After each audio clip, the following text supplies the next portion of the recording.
밑에 있는 목차 답번 옆에 5번 적으시고 5번은 매우 중요하기 때문에 5번은 끝까지 계속해서 반복해서 봐주시고 이제 한번 전부 다 설명을 다 해볼게요. 자, 첫 번째입니다. 불능에 대한 사례 문제가 출제가 됐을 경우는요. 제일 중요한 게 원시적 불능인지 후발적 불능인지에 대해서 먼저 보는 게 제일 중요하거든요. 그래서 우리가 채권 강론 파트에서 채각 파트 제일 앞부분에 보시면 계약의 성립 시기에 대한 내용이 있지 않습니까? 그 부분에 대해서 공부를 하는 이유는 뭐냐면 갑하고 을 사이에서 계약의 성립일이 언제인지 확정이 돼야지 사례 문제에서 원시적 불능인지 후발적 불능인지에 대해서 가릴 수 있기 때문에 공부를 하는 거예요. 그래서 청약과 승낙이고 갑과 을이 편지를 주고받고 계약했을 때에는 격지자 간이기 때문에 그런 것들을 다 들고 와가지고 계약의 성립 여부에 대해서 확인하고 성립이 됐고 성립일이 가령 1월 3일이었다라고 합시다. 그리고 X 건물이었던 특정 물이 1월 10일 날 불이 나가지고 전부 다 멸실됐다. 그러면 매매 계약이 성립하고 난 이후에 불능이 된 거기 때문에 후발적 불능이고요. 후발적 불능이고 후발적으로 전부 다 불능이 됐다라고 잡아두시면 되겠죠.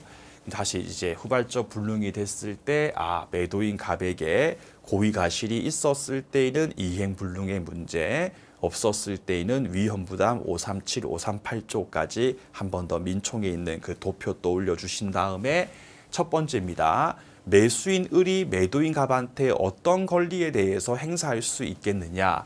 1번에 보시면 X 건물을 본래 급부 목적물에 대한 소유권 이전 등기를 청구할 수 있느냐라고 물었을 경우는요. 갑이 이행불능의 항변을 할 수 있죠. 즉 이렇게 후발적으로 불능이 됐을 경우는요. 더 이상 갑이 을한테 X 건물 자체에 대해서 이행을 할 수가 없는 것이고 더 나아가서 특정 물인 상태에서 불능이 됐을 경우는요.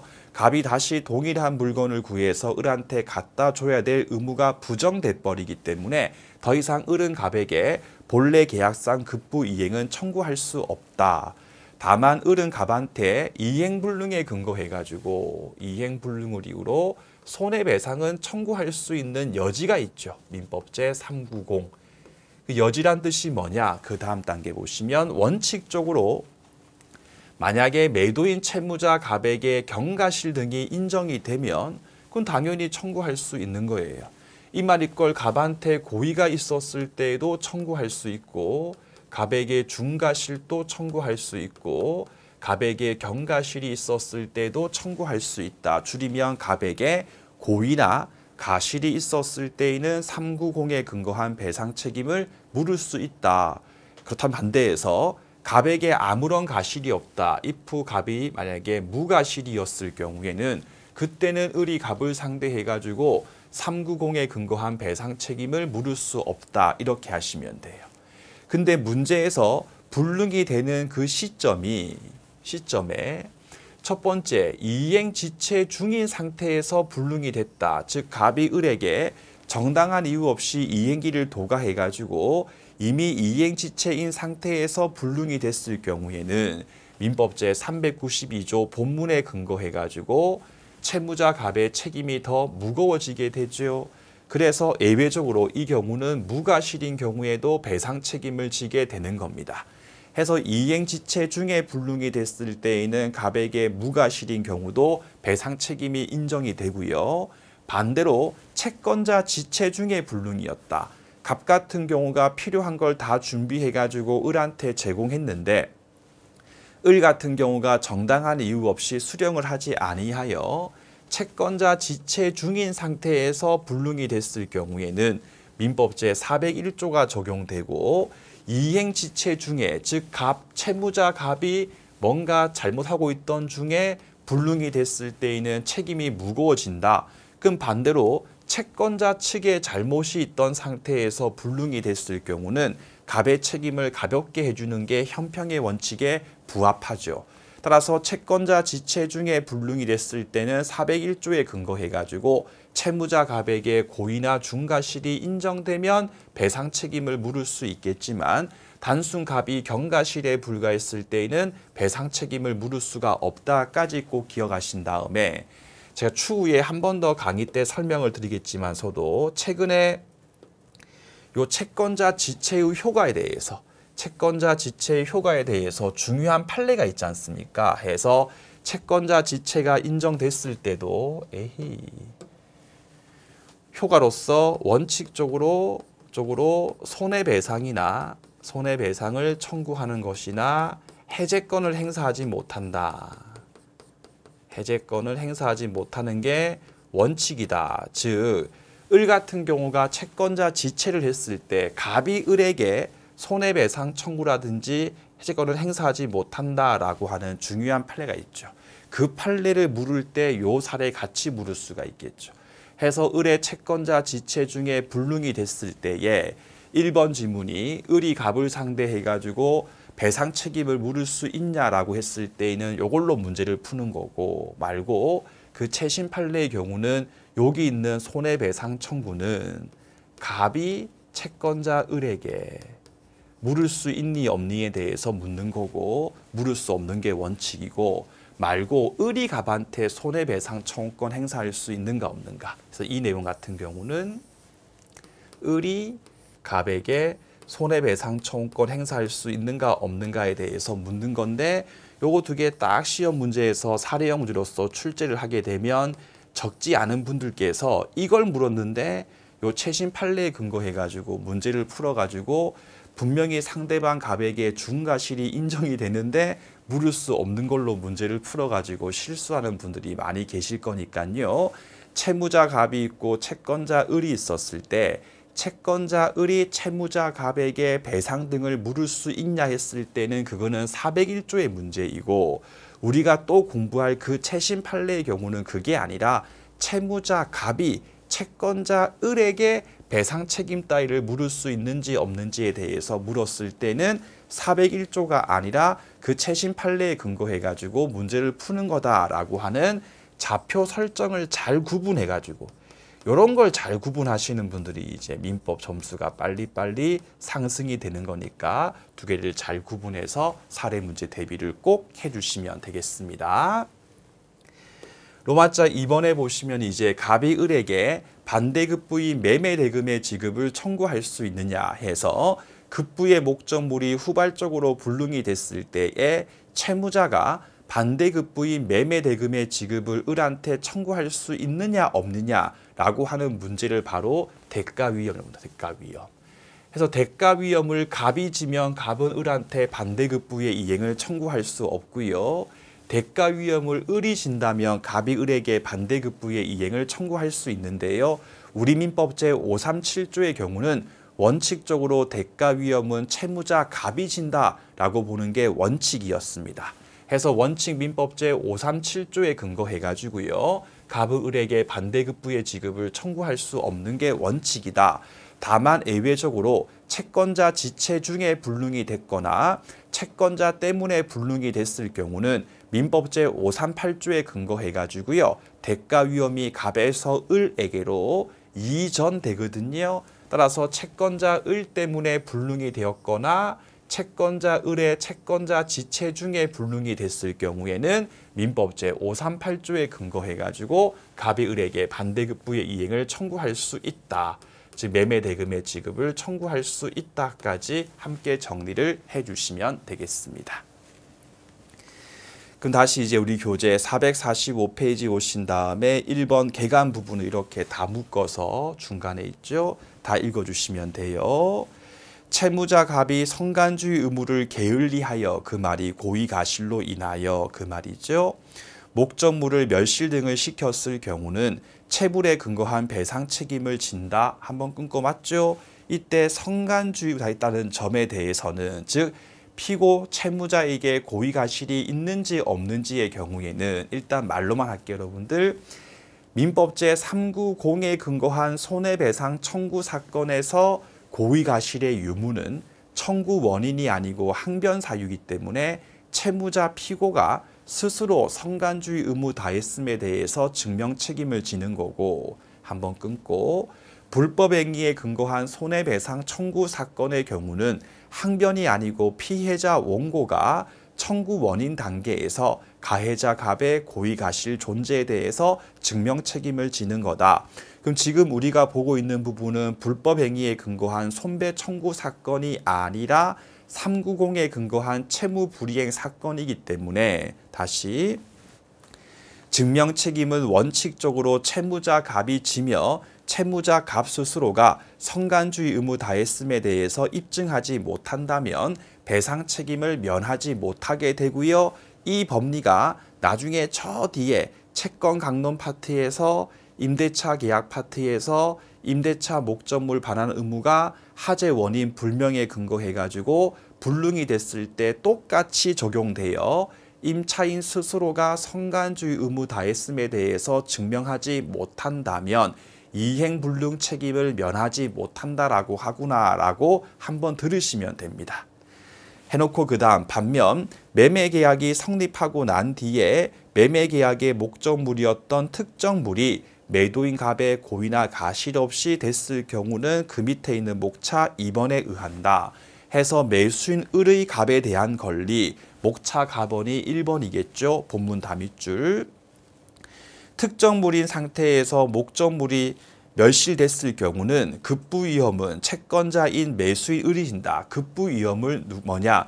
그 물건 자체가 불능이 됐을 때 다시 동일한 물건을 구해서 갖다 줘야 하느냐의 문제인데 원칙적으로 매수인이 진다면 다시 구해서 줄 필요가 없단 말이에요. 해서 급부위험은 매수인 을이 지는 것이기 때문에 채무자인 매도인 갑 같은 경우는 그 X 건물을 구해서 갖다 줄 의무를 면한다. 따라서 매수인 을 같은 경우는 매도인 갑에게 매매 계약에 기초해서 본래 목적물의 인도를 청구할 수 없다까지 하시고 그 뒤에다가 이행불능의 항변까지 적어두시게 되면 되겠죠. 그 밑에 목차 나번입니다. 그럼 이행불능에 근거해가지고 손해배상 청구할 수 있는가 없는가에 대한 문제인데요. 원칙 보시면 끝에 실제 인도할 때까지지 이행기까지라고 하면 틀린 질문이었고요. 그 다음 채무자가 성간주의 의무를 다했을 경우에는 그 말이 채무자 갑에게 가실이 없었을 경우에는 390에 근거한 배상 책임을 지지 않는다. 그럼 반대해서 갑 같은 경우가 성간주의를 다하지 못하여 고의나 가실에 근거해가지고 불능이 됐을 경우에는 390에 근거한 배상 책임을 물을 수 있다. 이렇게 책을 읽어야 합니다.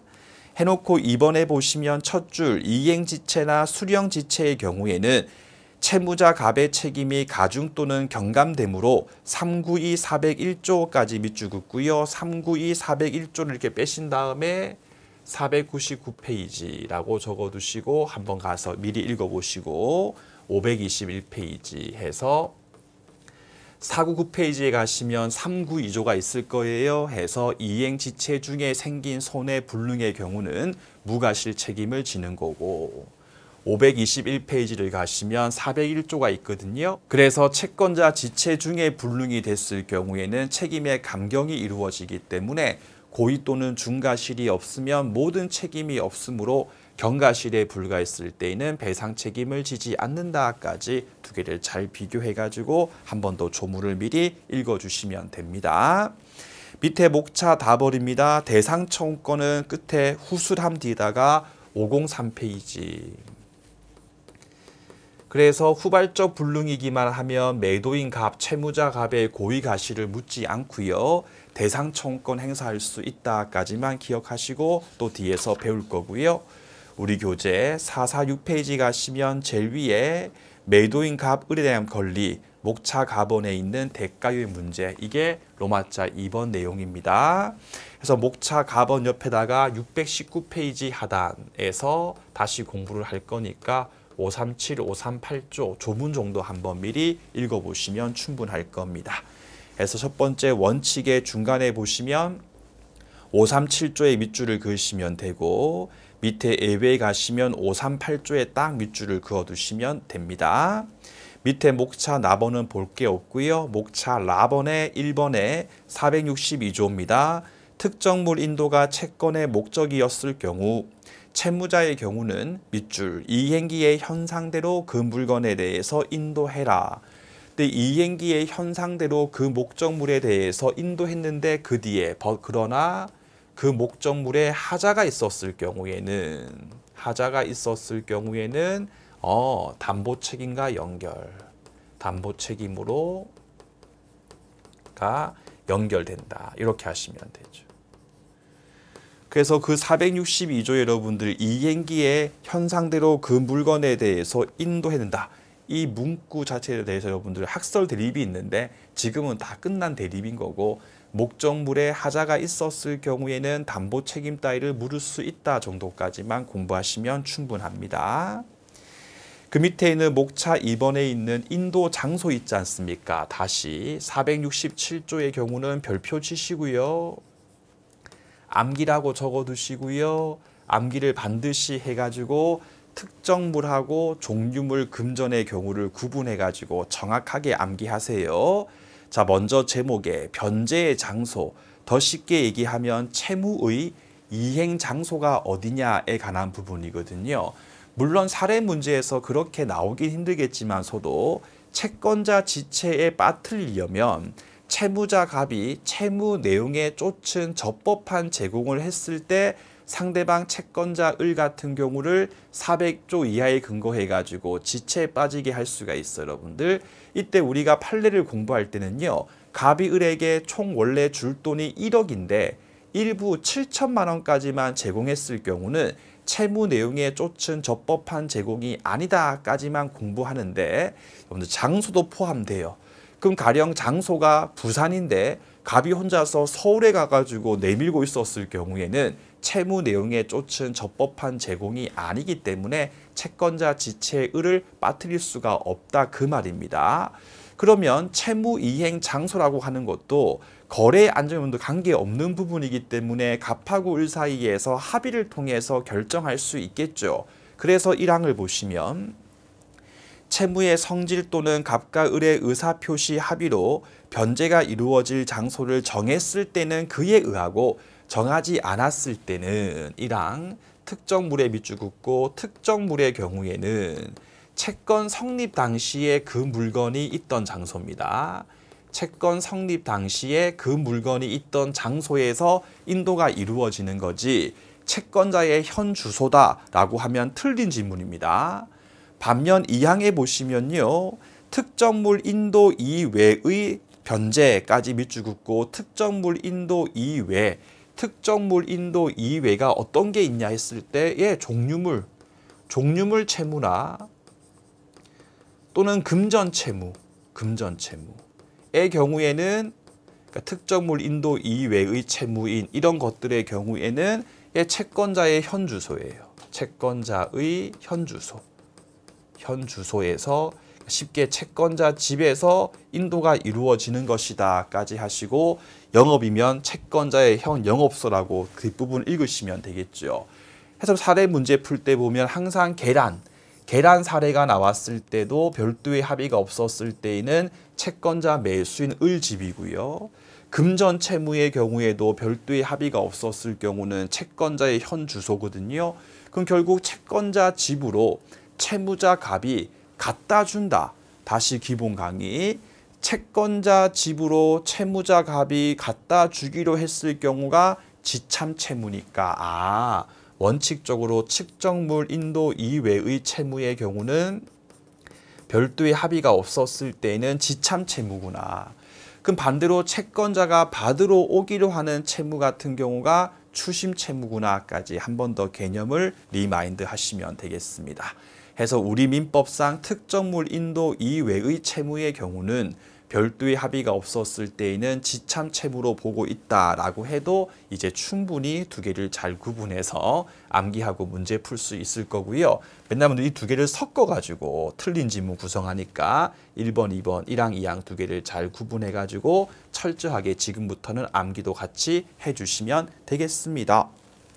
밑에 목차 2번 가시면 종류물 채권이네요. 의 부분 첫 줄 1항까지 밑줄 긋고 제일 끝에 인도할 목적물의 개성이 주지 않으면 이거고 중요했을 때에는 선택 채권이다라고 하시면 되고요.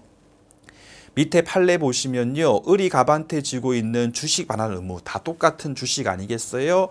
특정물 채무가 아니고 종류 채무에 해당하는 것이기 때문에 을이 들고 있었던 주식이 삼자한테 팔려가지고 지금 당장 을에게 그 주식이 없는 경우라 하여도 을은 사서 줄 수가 있는 것이기 때문에 제 끝에 이행불능이라 볼 수 없다까지 읽으시면 되겠죠. 똑같은 삼전 주식 많이 있으니까 사가 다시 넘겨줄 수가 있는 거기 때문에 지금 당장 자기 수중에 없다는 것만 갖고는 불능으로 보기 힘들다라고 간단하게만 정리하시면 되겠습니다. 그 다음 페이지 제일 위에 가시고 제한까지 읽으신 다음에 그 제일 끝에 있는 두 줄입니다. 그 창고 안에 있는 계란 중에 50개 이렇게 한 거죠. 제일 끝에 네가 가지고 있는 보유하고 있는 주식의 일정 양을 담보로 주기로 하는 약정에 의해서 생겼던 채권의 경우도 네가 보유하고 있는 이라고 하는 제한이 붙었으니까 계속 밑줄 제한 종류 채권에 해당한다까지만 간단하게 정리하시면 되겠습니다. 목차 나번에 보시면요. 목적물의 품질입니다. 민법 제375조 1항 채권의 목적을 종류로만 지정했을 경우에는 갑과 을 사이의 별도의 합의 등에 의해서 품질 자체를 정할 수 없었을 경우에는 중등 품질이다. 중등이지 하등이 아니었어요, 여러분들. 제일 끝에 있는 1번 중등 품질로 하라라고 하는 부분 뒤에다가 이렇게 또 선을 그으신 다음에 연결해가지고 볼게. 그러면 어떤 물건의 품질 등에 대해서 별도의 합의가 없었으면 갑은 중등 품질의 물건을 구해가지고 을한테 인도할 의무가 있습니다. 근데 갑이 하등 품질로서 을한테 인도한 경우 있지 않습니까? 근데 바로 민법 제581조 종류물 매매와 581조에 있는 종류물 매매의 담보 책임하고 연결되겠죠. 책임과 연결된다 해서 우리 교재 656페이지에 있습니다. 656페이지 하단 부분 갈게요. 해서 갑이 이제 을한테 하등 품질의 물건에 대해서 제공했는데 을이 그걸 모르고 수령을 했을 때 일단 약간의 대립이 있긴 한데 일단 특정은 됩니다. 특정된 상태에서 을은 갑에게 민법 제581조에 근거해가지고 총 3가지의 권리 중에 한 가지를 행사할 수가 있는데 조심할 거 하나 보고 갈게요. 656페이지를 보시면 제일 밑에 있죠. 581조. 매매 목적물이 종류물 매매였을 경우에 그 후에 특정된 그 말이 갑이 그 계란을 을한테 인도해가지고 을이 수령해가지고 목적물이 됐을 때 근데 하자가 있었을 때 품질 미만이었을 경우에도 580조를 준용하기 때문에 배상 책임을 묻거나 혹은 계약에 대해서 해제할 수 있다. 그런데 이 항을 보시게 되면 제1항의 경우에 매수인 을 같은 경우는 계약의 해제나 손해배상을 청구하지 않고 하자 없는 완전물 급부를 청구할 수 있다 해서 가름하여 해서 담보 책임에 근거한 손배청과 함께가 아니고 그거 안 하고 완전물 급부 인도를 청구할 수 있다까지 기억하신 다음에 밑에 여러분들 581조 제2항 있지 않습니까? 그 2항을 이렇게 빼신 다음에 원래 우리 민법은 거의 99%가 A, B, C라고 하는 권리가 있었을 때는 다 경합되고 선택할 수가 있잖아요. 근데 특이하게 요걸 하나 행사해버리면 다른 건 행사 못하는 권리가 있거든요. 첫 번째가 방금 봤던 겁니다. 옆에다가 기읍번 하신 다음에 완전물 급부 청구권. 방금 봤던 그 조문에 근거해가지고 완전물 급부 청구권을 행사하는 경우에는 쉽게 얘기해서 이제 좋은 표현 안 되면 왕따 이해를 하기 쉽게 위해서 요거 행사해버리면 다른 건 행사 못하는 거. 그럼 시험 문제에서 완전물 급부 청구권 행사와 함께 담보 책임에 근거해가지고 배상도 구할 수 있다면 틀린 질문입니다. 해서 함께는 못하고 그걸 해버리면 나머지는 행사 못하는 거 요거 하나 기억하시고요. 두 번째 여러분들 우리가 저당권 침해에 대한 구제 수단 두 문자 한번 떠올려 보시고 두 문자 물배 보시 중에 담보물 보충 청구권 담보물 보충 청구권, 보충 청구권 이 두 가지가 있죠. 얘를 행사했을 경우에도 나머지 권리는 함께 행사하지 못한다.